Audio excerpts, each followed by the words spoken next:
Una ay ang pagkakaroon niya ng boyfriend, ex-boyfriend, isang prinsipe. Oo nga, Prince Sanyo, would you know? Hindi ko... Basta royalty. Royalty raw siya, pero sabi ni, nag-iwalay na sila, pero sabi ni RC na parang one of the most beautiful things na naranasan niya ay itong boyfriend niyang prinsipe. At nag-set ng mataas na standard. Kasi talagang tinuring siyang royalty rin, yung mataas yung pagpapahalaga na pinaramdam sa kanya, tapos biglang nawala. Ngayon, spoiled. Ngayon, siyempre, kailangan yung susunod, ito na yung standard ko. Kung hindi mo ibibigay yon, baka hindi na kita mamahalin. Parang ganun maghintay na lang siya talaga ng tamang kaya parang nakakatuwa. Tapos, nagkwentuhan na, umamin si RC9 ng kanyang pagpaparetoke. Oo nga, di ba, dati naman siya maganda na.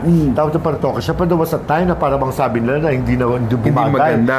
Maganda yung kanyang pagpaparetoke. Inamin naman niya na parang paulit-ulit ng ginawa, kung ganyan. Tapos, sinabi niya na parang lahat ng mga rason, lahat ng mga bagay na nangyayari ay may rason. She took it as a life lesson, yung mga bagay na nangyari sa kanya. Ngayon sabi niya, naisip niya, kaya siguro palagi ako nagpaparetoke kasi marami magtatanong sa kanya na, okay lang ba na magpagawa ko ng ganito, ganyan. Sasabihin na raw niya, pag daw na maganda na, wag na! Kasi ako rin nagsisi ako. Parang inamin niya na nagsisi kung siya. Kung may paggagawa ka, kung ano yung dapat paggawa, yun lang. Wag mo na mag-total... At kung maganda na, wag na lang. Oo. Kasi at sinabi niya rin na doon sa interview kay Tito Boy Abunda na parang hindi, kung pwede lang na ibalik niya yung dating kung siya, doon na lang. Pero wala na siya magagawa. Kaya pagpapagawa na lang siya. Tapos nagtawanan sila ni Tito. Pero ngayon maganda na pagkagawa, no? She's still beautiful na eh. Ayun nga lang talagang parang nagbago.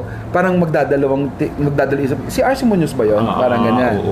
Sabihin na dapat pa nakilala yung mga friends niya, hi, I'm RC Munoz. Pero we are not condemning people na nagpapagawa na eh. Kasi it's their choice. It's their call. Pero tama yung sinabi niya eh. Kung maganda ka na, huwag ka nang pagawa. Bakit ka pa magpapagawa? Just for the heck of it? Diba? Tama yun.